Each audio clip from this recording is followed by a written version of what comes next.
صلی اللہ علیہ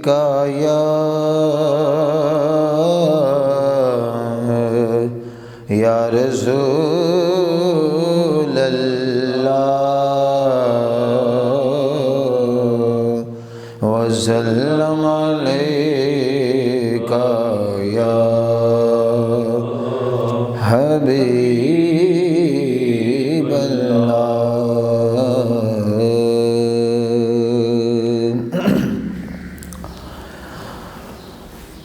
صبح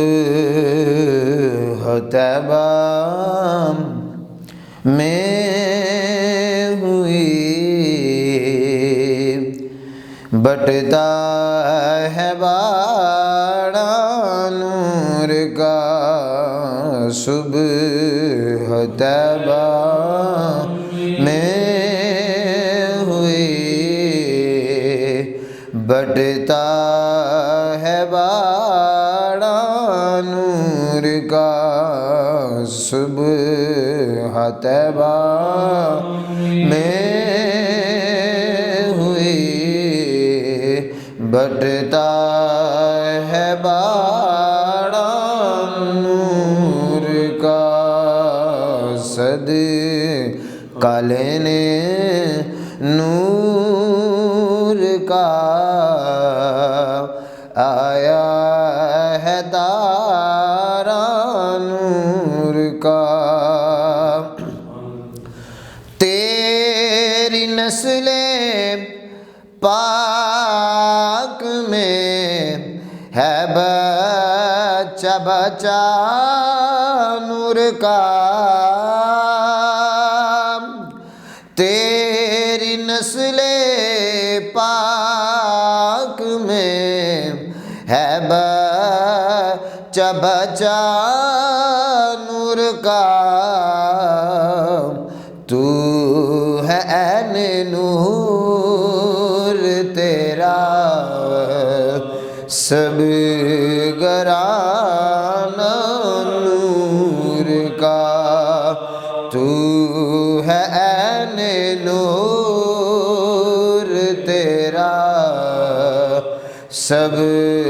گرانہ نور کا، اے رضا یہ احمد نوری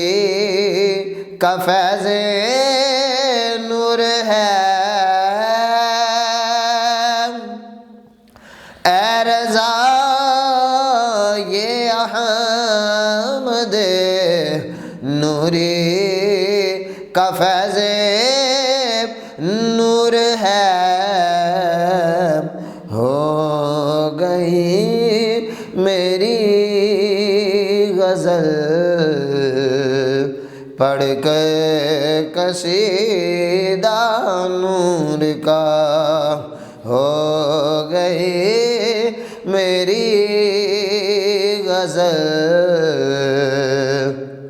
پڑھ کر قصیدہ نور کا، صبح طیبہ میں ہوئی بٹتا ہے باڑا نور کا۔ نحمدک یا اللہ، اما بعد فاعوذ باللہ من الشیطان الرجیم، بسم اللہ الرحمن الرحیم۔ قال اللہ تبارک و تعالی فی القرآن المجید والفرقان الحمید، الا ان اولیاء اللہ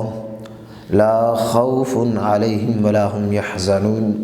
الذین آمنوا وكانوا يتقون۔ آمنت باللہ صدق اللہ العظیم وصدق رسولہ النبی الکریم الامین۔ ان اللہ وملائکتہ یصلون علی النبی یا ایہا الذین آمنوا صلوا علیہ وسلموا تسلیما۔ الصلاۃ والسلام علیک یا سیدی یا رسول اللہ وعلی آلک واصحابک یا شفیع المذنبین۔ الصلاۃ والسلام علیک یا محبوب اللہ وعلی آلک واصحابک یا محبوب رب العالمین۔ بعد از حمد و ثنا خالق کل، بعد از نعت و درود و فخر الرسول۔ حضرات ذی وقار، جو آیت مقدسہ میں نے پڑھی، تلاوت کی، اس آیت مقدسہ کے اندر اللہ رب العزت نے اپنے کچھ محبوب بندوں کا تذکرہ فرمایا ہے، اور فرمایا کہ لا خوف علیہم ولا هم یحزنون۔ یہ جو میرے محبوب بندے ہیں، ان کو نہ کوئی خوف ہوگا اور نہ ہی یہ غمگین ہوں گے، نہ کوئی غم لاحق ہوگا۔ اب دیکھنا یہ ہے کہ وہ کون سی چیز ہے جس کا انہیں خوف نہیں ہے، وہ کون سی چیز ہے جس کا انہیں غم نہیں ہوگا۔ حضرات ذی وقار، سامعین و ناظرین، اللہ رب العزت کے پیارے محبوب نے فرمایا کل قیامت کا دن ہوگا، ہر ایک قیامت کی ہولناکیوں کو دیکھ کر کانپ رہا ہوگا، لیکن کچھ بندے ایسے ہوں گے جنہیں کوئی خوف نہیں ہوگا، کوئی غم نہیں ہوگا۔ صحابہ کرام نے جب حضور علیہ الصلوۃ والسلام کی زبان اقدس سے یہ سنا تو آپ کا اشتیاق تھا کہ ایسا نہ ہو، کیوں نہ ایسا ہو کہ حضور علیہ الصلوۃ والسلام ان لوگوں کا بھی ذکر فرما دے جن کو نہ کوئی خوف ہوگا نہ کوئی غم ہوگا۔ میرے کریم آقا علیہ الصلوۃ والسلام نے اس اشکال سے پردہ اٹھایا اور یہ آیت مقدسہ تلاوت کی، فرمایا الا ان اولیاء اللہ، اے میرے صحابہ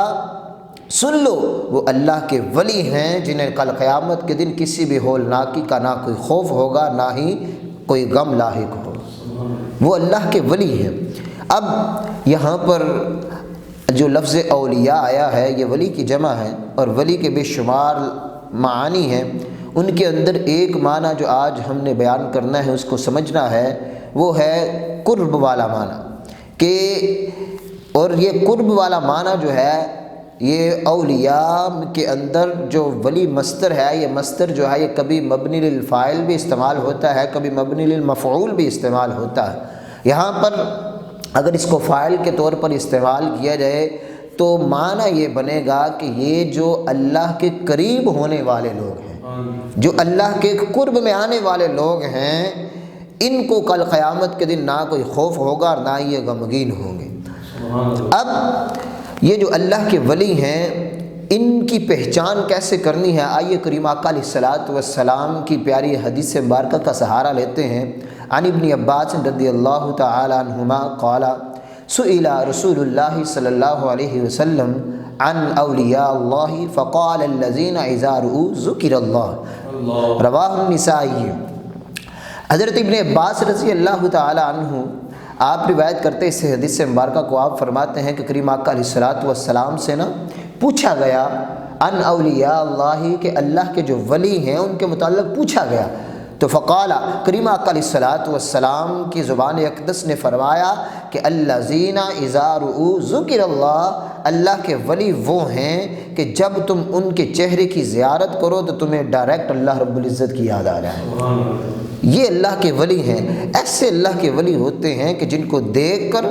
رب کائنات کی یاد آ جائے۔ دوسرے مقام پر فرمایا، اس حدیث مبارکہ کی بھی روایت کرنے والے حضرت ابن عباس رضی اللہ تعالی عنہ، آپ بیان فرماتے ہیں کہ حضور علیہ الصلوۃ والسلام سے پوچھا گیا یا رسول اللہ صلی اللہ علیہ وسلم ای جلسائنا خیر، ہمارا سب سے بہترین جو جانشین ہے وہ کون لوگ ہیں؟ کریم آقا علیہ الصلوۃ والسلام نے فرمایا تمہارا سب سے بہترین جانشین وہ ہے کہ جب تم اسے دیکھو تو تمہیں رب کائنات یاد آ جائے، اور جب وہ تجھ سے بات کرے تو اس کے بات کرنے کی وجہ سے تمہارے علم کے اندر اضافہ ہو، وہ تمہارا بہتر جانشین ہے۔ اور پھر فرمایا تیسرے نمبر پر، جب وہ تم اس کے ساتھ بات کرو تو تمہیں اللہ رب العزت کی یاد آئے اور تمہارے علم میں اضافہ ہونا چاہیے۔ نمبر 3 پر فرمایا کہ جب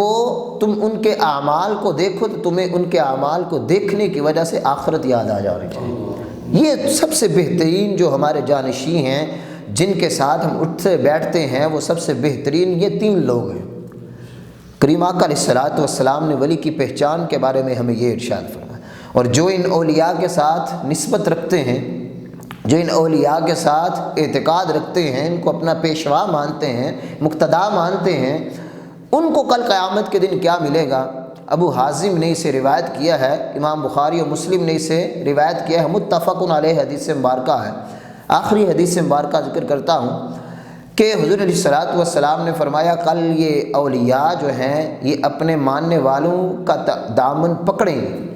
پھر ایک جو ہے وہ دوسرے کا ہاتھ پکڑے گا، دوسرا تیسرے کا ہاتھ پکڑے گا، تیسرا چوتھے کا، چوتھا پانچویں کا، اسی طرح یہ ایک زنجیر کی طرح ایک صف بن جائے گی۔ اور پھر فرمایا کہ یہ زنجیر کی طرح جو یہ صف بن جائے گی، اس زنجیر کا پہلا شخص جو ہے تب تک جنت کے اندر قدم نہیں رکھے گا جب تک اس زنجیر کا آخری شخص جو ہے وہ جنت میں نہ چلا جائے۔